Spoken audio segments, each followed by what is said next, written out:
তাহির রহমানির রহিম। সম্মানিত এলাকাবাসী, আসসালামু আলাইকুম। ক্রীড়ায় শক্তি, ক্রীড়ায় বল, মাদক ছেড়ে মাঠে চল।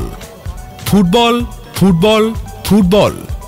সুপ্রিয় ক্রীড়ামোদী ভাইরা, রাঙ্গুনিয়ার ঐতিহ্যবাহী কর্ণফুলী ক্রীড়া পরিষদ ও প্রবাসী কর্ণফুলী ক্রীড়া পরিষদের যৌথ উদ্যোগে আয়োজিত মহান বিজয় দিবস উপলক্ষে বিজয় দিবস ফুটবল টুর্নামেন্টের শুভ ফাইনাল খেলা অনুষ্ঠিত হতে যাচ্ছে আগামী 28শে ডিসেম্বর রোজ শনিবার বিকেল 3 ঘটিকার সময়। স্থান পোমরা উচ্চ বিদ্যালয় মাঠ প্রাঙ্গণ।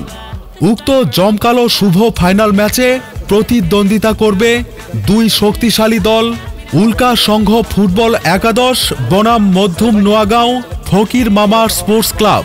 দেশি বিদেশি খেলোয়াড়ের পায়ের জাদু দেখতে চলে আসুন পোমরা উচ্চ বিদ্যালয় মাঠে। উক্ত জমকালো ফাইনাল খেলা দেখার জন্য সকলকে সাদর আমন্ত্রণ।